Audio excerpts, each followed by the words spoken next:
Kristo na hata baraka ya watoto wetu. Kisa hata ule wa 52. Zaburi ya 89 mstari wa 49 hata 52. Tupokezane katika jina la Bwana. Bwana, ziwapi fadhili zako za kwanza ulizomwapia Daudi kwa uaminifu wako?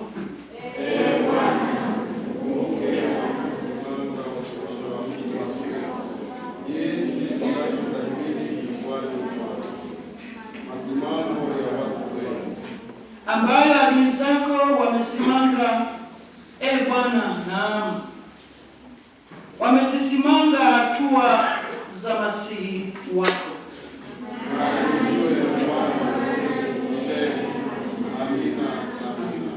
Amen. Naomba tukae tena.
tuache dhambi, tuinuke, tumtumikie, tukubali kumfuata yeye. Magonjwa, huzuni, shida zote zitakoma. Magonjwa, huzuni, shida zote zitakoma. Magonjwa, huzuni, shida zote zitakwisha. Magonjwa, huzuni, shida zote zitakwisha.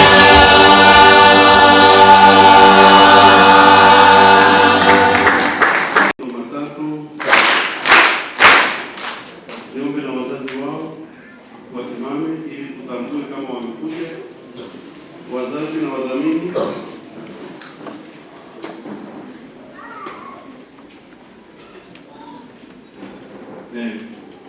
Kuna mwanga. Mungu awabariki sana. Naomba tuwapokee wazazi na wadhamini kwa mazito matatu. Mbarikiwe na Bwana. Niombe mkae. Sasa tunaingia kwenye hata mmoja haanguki chini asipojua Baba yenu, lakini ninyi hata nywele za vichwa vyenu zimehesabiwa zote. Msiogope basi, bora ninyi kuliko mashomoro wengi. Basi kila mtu atakayenikiri mbele ya watu, nami nitamkiri mbele za Baba yangu aliye mbinguni. Bali mtu yeyote atakayenikana mbele za watu, nami nitamkana mbele za Baba yangu aliye mbinguni. Amen. Mungu mtakatifu, Baba yetu wa mbinguni, tunakushukuru sana kwa ajili ya wema na fadhili zako. Asante tena kwa ajili ya kusanyiko hili ambalo umetukusanya mahali hapa muda na wakati kama huu, upate kusema nasi ujumbe huu ambao ni kwa ajili ya maisha yetu ya ufuasi. Tunaalika uwepo wako na nguvu zako na kukuomba Mungu, sema na kila mmoja, mkubwa kwa mdogo, akina baba, akina mama, vijana na watoto, kila mmoja kwa lugha nyepesi. Roho Mtakatifu, tunakusuka mhudumie ili ujumbe huu kapate nafasi katika maisha yetu na utusaidie kukuzalia matunda mema. Tunatiisha kila mamlaka na kuharibu kila ngome na kila yule adui shetani, na kukuomba Mungu tupe utulivu sasa ili ujumbe huu kapate nafasi katika mioyo yetu na utusaidie kukuzalia matunda mema. Uliye Mungu Baba na Mwana na Roho Mtakatifu. Amen. Haleluya.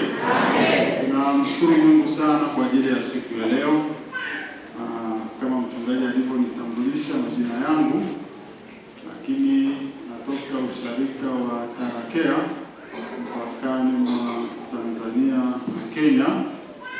Kwa hiyo siku natamani kutembea, karibuni Tarakea, na nilete salamu nyingi sana za upendo kutoka katika usharika wetu wa Tarakea, lakini kutoka katika familia yangu wote wanawasalimu katika jina la Yesu. Amen. Na wanawatakia wote sikukuu njema, tufurahie pia kwa amani. Leo tulikuwa na ibada pale pia yenye ubatizo, lakini huwa tarehe 26 na jambo fulani la kipekee sana. Nilikuwa najaribu kuanza nimpige mchungaji Chemba, lakini aliponikaribisha kwa upendo nikasema nitakuja. Nina bibi mmoja pale kwangu, kila tarehe 26 huwa anatoa shukrani yake, na anawakusanya watoto wote, wajukuu na vitukuu kutoka mikoa yote ya Tanzania, wanamsindikiza. Kwa hiyo wanakuwa watu karibu 100 wamsindikiza mtu mmoja. Kwa hiyo imekuwa ni jambo la kipekee sana. Sasa kwa sababu pia sijawahi kufika hapa, nikamwambia mchungaji nitakuja, lakini nikatafuta pia namna ya kuzungumza pale. Na Yesu asifiwe.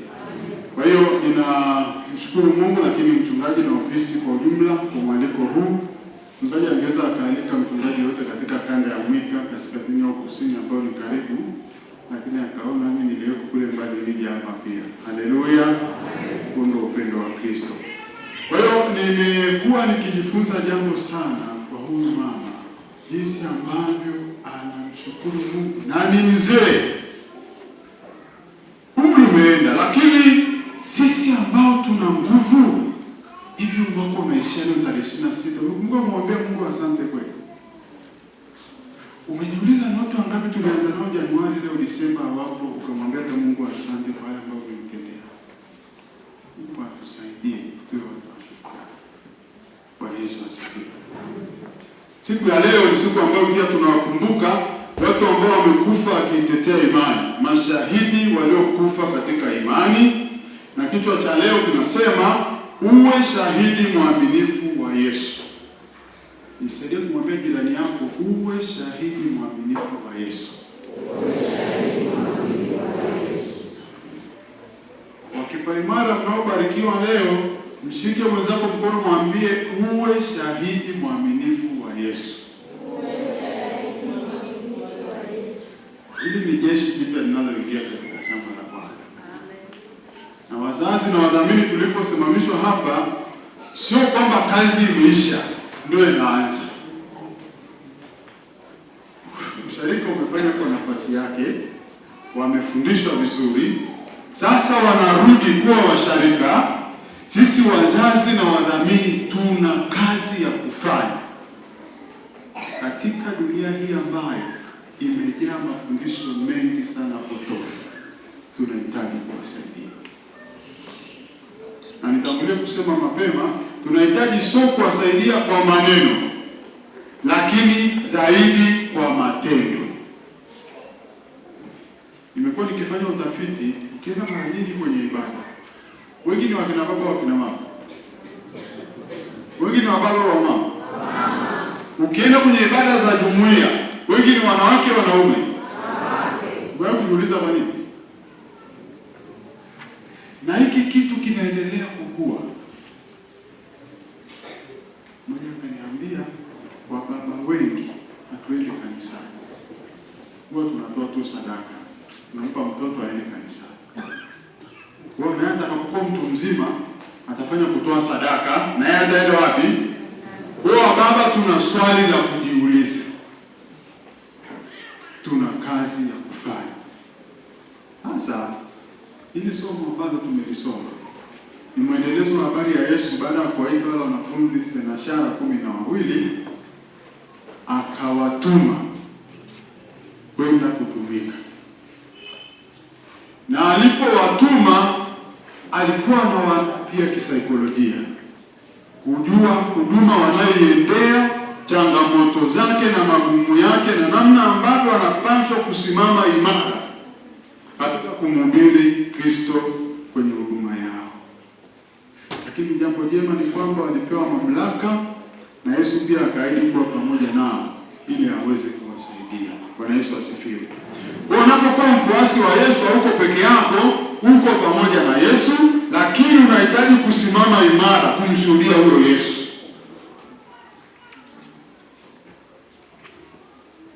Ndio kuna watu ni Wakristo na tumebatizwa, lakini hata kusema Bwana Yesu asifiwe aseme, si ndio? Yaani mkuta yuko na marafiki zake, hawezi kusema Bwana Yesu asifiwe.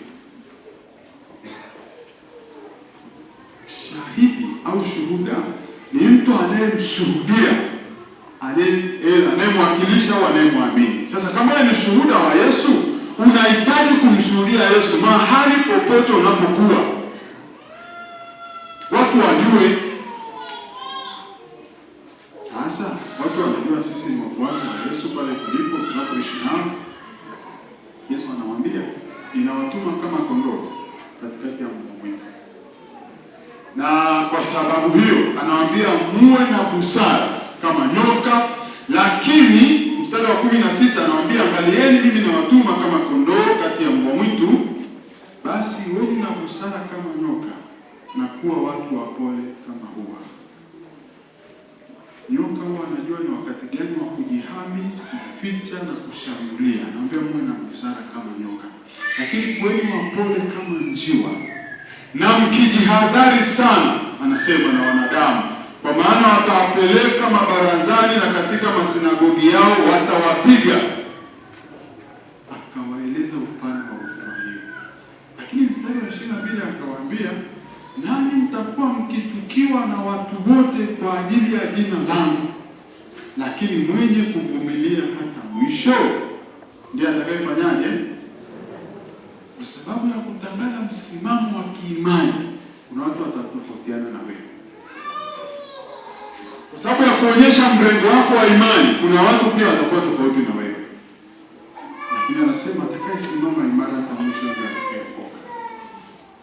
Sasa katika kifungu tulichokisoma alizungumza habari ya mashomoro. Na mashomoro ni ndege fulani wadogo ambao walikuwa wanauzwa kwa bei ya chini sana, bei rahisi, mimi tunasema bei che, akionyesha namna ambavyo hata vitu vidogo ambavyo kibinadamu tunaona havina thamani, kwa Mungu vitu hivyo vina thamani. Na hakuna chochote ambacho kinaweza kikatokea katika maisha yetu ambacho Mungu haoni au Mungu hajaruhusu. Kwa hiyo Mungu anajishughulisha sana na maisha yetu. Na ndio maana naambia hata nywele za vichwa vyenu zimehesabiwa. Asubuhi niliuliza hapa, ni wangapi wanajua kichwani kuna nywele ngapi? Wangapi tunajua? Lakini anasema hata nywele za vichwa vyenu zimehesabiwa zote. Sasa kama Mungu anajua mpaka idadi ya nywele zilizo vichwani kwetu, huyu Mungu ana ulinzi wa aina yake sana kwa maisha yetu. Kwa hiyo sisi tunaposimama katika kumtumikia Mungu na kumtangaza Kristo, tusiogope, kwa sababu Mungu yuko karibu na sisi na anaweza kutusaidia katika maisha yetu ya ufuasi. Lakini thamani yetu haiko sasa katika usalama wa kimwili, lakini ni katika uhusiano tulio nao na Mungu. Uhusiano wangu na Mungu unakaaje? Ninahusianaje na Mungu kama Baba yangu wa mbinguni? Na Yesu aliahidi kwamba tutakutana na changamoto. Ameahidi kwamba tutakutana nazo, lakini katika yote yuko pamoja na sisi ili atusaidie. Ndio maana katika Yohana 16:33 anasema ulimwenguni mnayo dhiki, lakini jipeni moyo, mimi nimeushinda ulimwengu. Bwana Yesu asifiwe. Sasa sisi wafuasi wa Yesu tunahitaji kumhubiri na kumtangaza Yesu hadharani. Watu wajue wewe ni mfuasi wa Yesu kwa kumhubiri na kumtangaza hadharani. Na anasema kila mtu atakayenikiri mbele za watu, na mimi nitamkiri mbele za Baba yangu wa mbinguni. Lakini atakayenikana mbele za watu, na mimi nitamkana mbele za... Ikana niuliza swali, hivi unaweza ukawa Mkristo alafu umemkana Yesu? Inawezekana? Inawezekana? Inawezekana. Kwa sababu maisha unayoishi yanatuonyesha kama kweli unamhubiri au unamwamini Kristo. Kwa hiyo inawezekana maisha unayoishi yanamkataa huyo Yesu. Na ndio maana watoto hawa wanapobarikiwa hapa watasema ile ahadi ya ubatizo ambao wazazi na wadhamini tulisimama tukaisema kwa niaba yao, ambao sisi wengine pia tuliisema. Sasa swali linakuja, umekuwa mwaminifu kiasi gani kwa yale ambayo uliakiri hapa? Watoto ahadi ya ubatizo wanasemaje?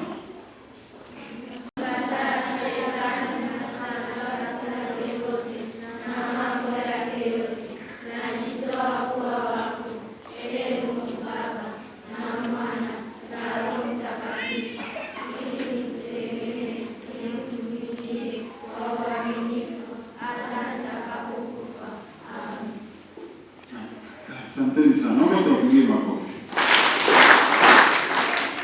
Kuikiri ni moja, kuishi ni jambo la pili na muhimu zaidi. Kwamba mwambie shetani, sisi ambao tayari tumebatizwa, tumebarikiwa, tukapata kipa imara, je, tumekuwa waaminifu kwa kiasi gani katika kufunza? Na wakati huo kuna mtu ambaye ibada anaenda wakati wa sikukuu tu, Christmas, mwaka mpya na Pasaka, lakini alisema najitoa kwa, si ndio? Lakini kanisa inaenda kwa matukio. Je, hapo tumetumika sawa sawa?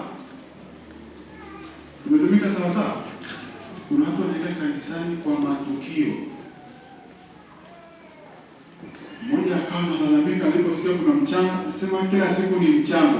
Huwezi kufanya, kaa kimya, wako watakaofanya. Sasa kuna mwingine hatoi, yeye analalamika, kuna kukatisha wengine tamaa. Hichi kitu hakiwezekani. Kama huwezi, tuachie sisi wengine tufanye. Lakini ulisema hapa na kukutumikia kwa uaminifu mpaka atakapo. Wengine tukisemanga hapa sasa, mchungaji tuko pamoja, hilo tuko pamoja mchungaji, lakini kwenye utekelezaji anarudi na kukutumikia kwa uaminifu. Watoto wazuri, ahadi kuisema ni moja, tunahitaji kuishi na tusiwakwaze hawa watoto. Wakati mwingine sisi tumekuwa sababu ya kuwakwaza. Wazazi na wadhamini, Bwana Yesu asifiwe. Najua tumeandaa sherehe kwa ajili ya hawa watoto. Na wengine ile siku ambayo mtoto amepata kibaimara tu, anampa kilevi. Yaani katoka kushiriki sakramenti hapa, alafu nyumbani anaenda kupewa kilevi. Tusiwakwaze hawa watoto. Pale kwangu niliwaambia, sio tu ukikuwa usinywe, hata ukitumwa usilete. Maana wengine wamejifunza kutumia kwa kuagizwa na mzazi. Kuna mtoto tulikuta darasa la 4 anakuta bangi. Kuchunguza chanzo ni baba. Enyi wakina baba, anasema Waefeso 6:4, enyi wakina baba kwa maana ya wazazi, msiwachokoze watoto wenu. Na sisi tunaobarikiwa tutatambuliwa kama vijana wa usharika, lakini bado sisi ni watoto. Na amri ya 4 inatuhusu. Inasemaje?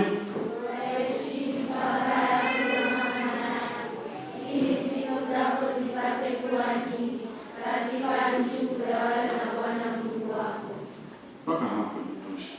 Waishi.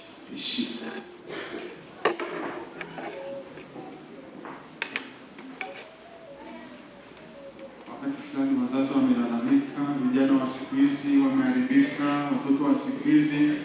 Mimi niliwaambia hakuna watoto wa siku hizi wala vijana wa siku hizi. Chanzo ni wazazi wa siku hizi. Yaani kabla tujawalaumu vijana na watoto, tujiulize sisi wazazi, tumetimiza wajibu wetu ipasavyo? Zamani ulikuwa ukikosea unaadhibiwa na mtu yeyote, si ndio? Anakuchapa. Na ukienda nyumbani ukisema unachapa. Kwa hiyo tulinyooka hivi. Leo mtoto wa mtu akikosea unajiuliza kwanza ni wanani? Walimu shuleni leo mtoto akikosea anauliza baba yake ni nani, mama yake ni nani, ili ajue kama ni mshari amwache kama alivyo. Ndio malezi tulionayo leo. Unapokutana na mtoto saa nyingine, mchungaji anakuambia shikamoo. Wengine wanasema tu salamu ya sisi. Tatizo liko kwetu wazazi na walezi.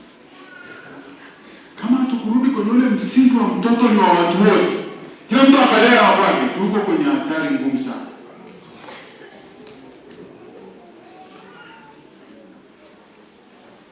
Alafu iko changamoto nyingine inakuja kwa kasi kweli ya watoto wa baba na watoto wa mama.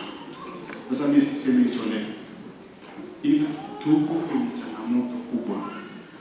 Tukitaka kusaidia hawa kesho na kesho tupate madaktari, wazee wa kanisa, wachungaji, maaskofu na marubani, tunahitaji kuwa mfano kwao kiroho na kimwili. Bwana Yesu asifiwe. Wazazi na walezi, Bwana Yesu asifiwe. Amen. Na wadhamini, Bwana Yesu asifiwe. Amen. Kazi inaendelea ya kulea. Tukishamkabidhi hapa leo, tukaambiwa amebarikiwa, tunaendeleza kila alichopewa mpaka siku moja asimame mbele ya Kristo kama shahidi mwaminifu wa Kristo. Haleluya. Amen. Kwa hiyo kila shahidi wa Yesu anapaswa kumshuhudia Yesu hadharani. Hivi tangu umekuwa Mkristo ni watu wangapi umewavuta kwa Yesu? Hebu niulize. Wako wangapi?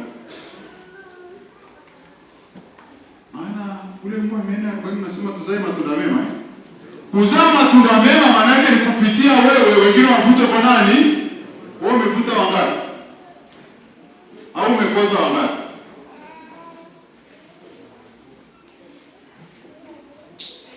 Mmoja nilikuwa napita sokoni na kukutana na mmoja, sio hapo Mwika kama unaendaga soko la Mwika usio kaniuliza Nikamwambia Bwana Yesu asifiwe. Ile akaniambia mchungaji usiseme kwako.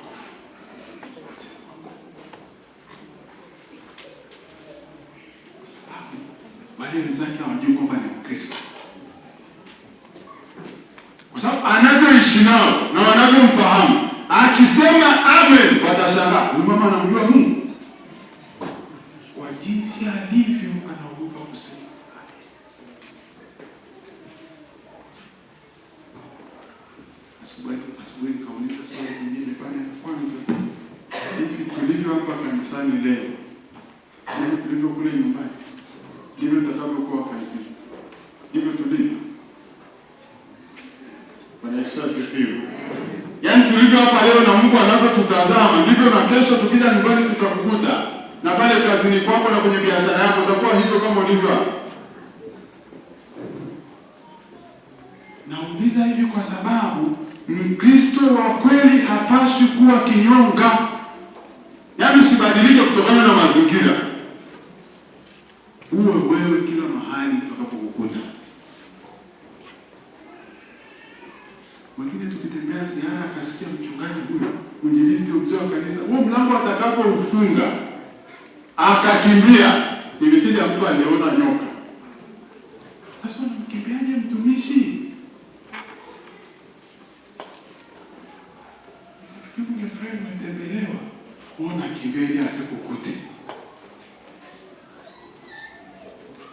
Tunapaswa kumshuhudia Yesu hadharani. Watu wajue wewe unamwamini Yesu. Haleluya. Huwa shahidi mwaminifu wa Yesu. Stefano alipigwa mawe mpaka kufa, lakini hakumkana Yesu.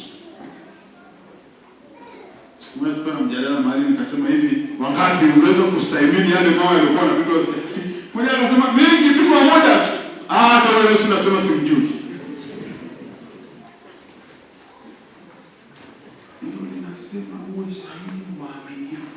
Sio tu shahidi mwaminifu wa Yesu.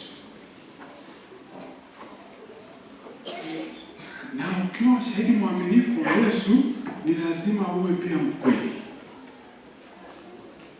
Na ukweli una gharama.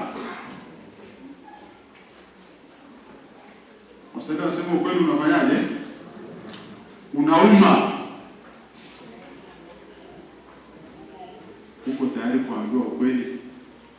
Uko tayari kusema ukweli? Yesu aliuliza watu wanasema mimi ni nani?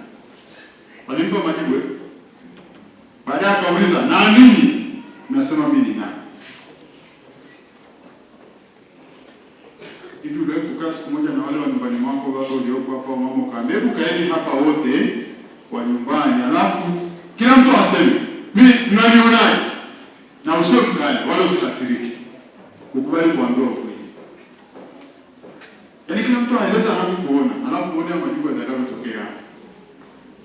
Na mtu anaweza kushinda hata kula. Maana wakiamua kuambia ukweli ili upone, ukubali pia kuumia. Waambiane ukweli.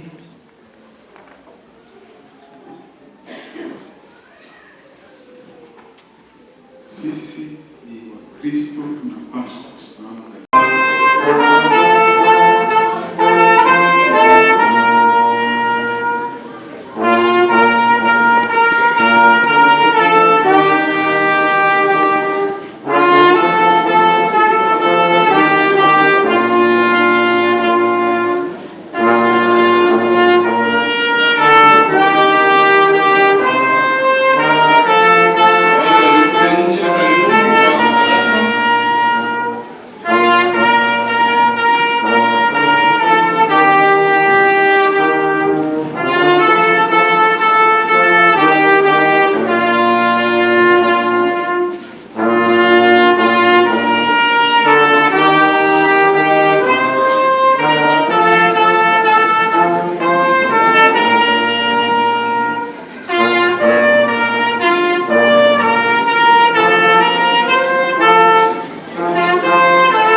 kuchangia kwenye harambee shilingi 100,000.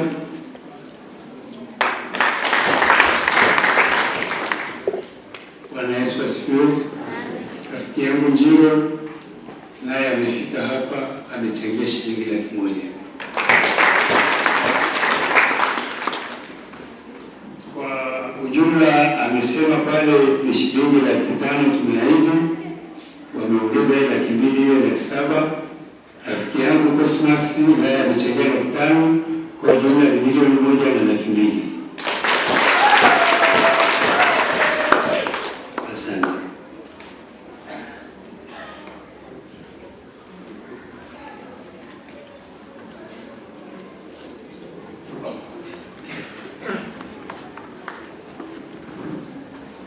Baba na Mwana na Roho Mtakatifu. Amen. Tutaimba wimbo wa 280 na watoto wetu watasimama tunapoimba wimbo huo, na wao wakiimba kwa furaha. Tunakumbuka 280 Kichaga.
Tulianza nao walikuwa zaidi ya 70, lakini wengine walihama wakaenda shirika nyingine, na mpaka sasa tunahitimisha na watoto 64. Basi mchungaji, kwa niaba ya mchungaji naomba uwabariki. Asante. Yesu asifiwe. Wakati manya ilikio ni Kristiano wakamanya njia ya ukirogo mlima yao uikie kwa Yesu Kristo inonoshika iha ilingishia ubatizo ula wowo walenengo wai wako name wana mwilisho kiara nyingi mwito kuiterwa roho kipajani nyonga washadika mwika wafeno wagoliwanyu mkole ilima iwona kindoki ifoma renimiranyu rake Kristiano ifu patisoni wonu kemo mfioli akali ifioli ila mumuyo mkota no wana wadua mfiri ula wagoliwanyu wanelega satana na mbuli yake yose na mkawe yake yose wamuro kienywe wakati ile kusuria na ilikiarua uraru kunu silim ya wale huyu patiso ula mwele na honi wawali wano wafe wanyu wambone kase iha hale habunanywe mundu wamringishia na pata ushangundu welerwa kiachino sho shinanshirorwa mdumi alembudia aluhamui nayo iha ilambe wauti ya mfiri kulea o ubatizo ulagu jimbesani ya kuoka mlende wanawa naiha naiwaterevi ya ubatizo churo kwe kwa nyuro mjika lungame ye nauro ya kali na haramu batisonyi chimlewe wagoro kia na ilela hanu hawo mochilelela na pata satana na mbuti yake yose na mkara yake yose kwa kwenye ulo mjika lungame ye nyuro dulelela ya kali chimlewe wakambika wanawa kwa au na maana na mumwe